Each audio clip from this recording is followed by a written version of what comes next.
Hello मित्रों, स्वागत है आपका अपने फेवरेट चैनल पर। दोस्तों, इस वीडियो में हम समझेंगे कॉजेज ऑफ बिहेवियर, मतलब एनिमल के किसी भी बिहेवियर या एक्टिविटी के पीछे क्या क्या रीजंस हो सकते हैं। तो चलिए स्टार्ट करते हैं।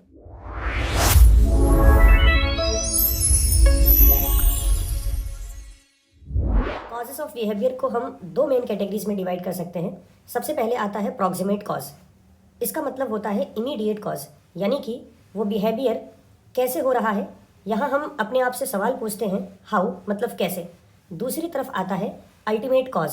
ये डील करता है इवोल्यूशनरी कॉजेज के साथ। यहाँ हम खुद से सवाल पूछते हैं वाई, यानी कि ये बिहेवियर क्यों हो रहा है।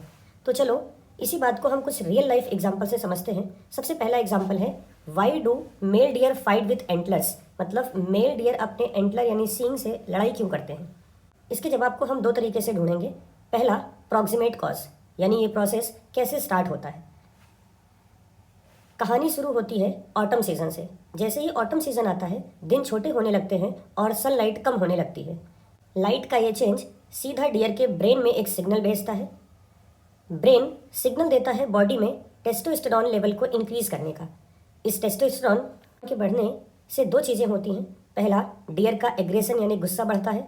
दूसरा, उसके एंटलर यानी सींग हार्डन होने लगते हैं, जिसे हम कैल्सिफिकेशन कहते हैं, ताकि वो कॉम्बैट यानी फाइट के लिए रेडी हो सके। तो प्रॉक्सिमेट कॉज ने हमें बताया कि डियर के इस फाइट के पीछे बायोलॉजिकल और हार्मोनल मैकेनिज्म क्या है। अब ढूंढते हैं दूसरे सवाल का जवाब, मतलब डियर ऐसा क्यों करता है, इसका फ़ायदा क्या है।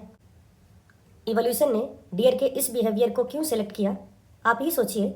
इतनी मेहनत और रिस्क क्यों। यहाँ आता है द अल्टीमेट कॉज, यानी वाई। यहाँ आपको दो चीज़ें समझनी पड़ेंगी। डियर ऐसा इसलिए करता है क्योंकि वो अपने मेटिंग पार्टनर को सिक्योर करना चाहता है, ताकि उसके साथ वो रिप्रोड्यूस कर पाए और अपनी जीन को अगली जनरेशन में पास कर पाए। जो मेल डियर फाइट जीतता है वो एक हरम ऑफ फीमेल, यानी फीमेल के एक पूरे ग्रुप को सिक्योर कर लेता है और विनर मेल को ज़्यादा रिप्रोड्यूस करने का मौका मिलता है। अब आपके मन में एक सवाल आ रहा होगा कि इससे फ़ायदा क्या होगा। तो दोस्तों, इस तरह से उसके स्ट्रॉन्ग एंटलर और फाइटिंग एबिलिटी वाले जीन उसके बच्चों यानी ऑफस्प्रिंग में पास हो जाएंगे। डियर का एग्जाम्पल तो हम सब ने देखा। अब एक और एग्जाम्पल लेते हैं जो हम सभी से ज़्यादा रिलेटेबल है। एग्जाम्पल है why does a baby cry, मतलब एक छोटा बच्चा क्यों रोता है।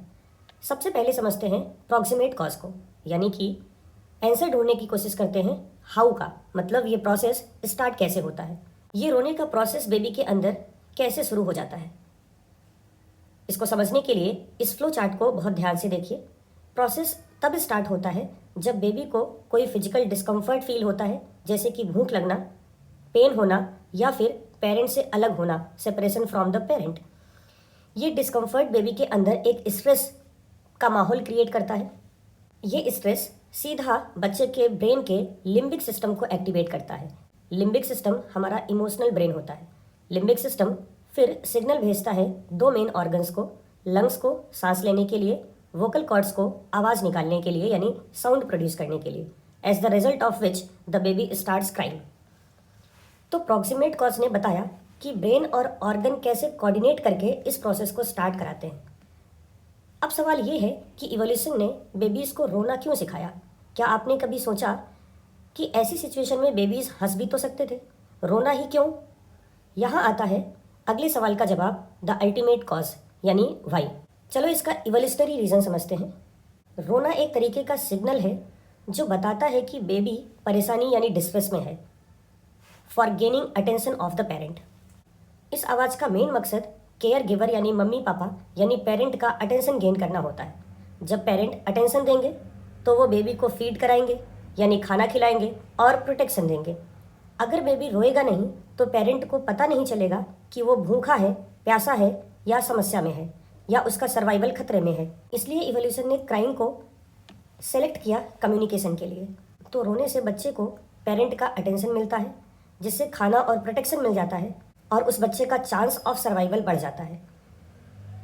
ये रोने के पीछे का इवोल्यूशनरी सिग्निफिकेंस होता है।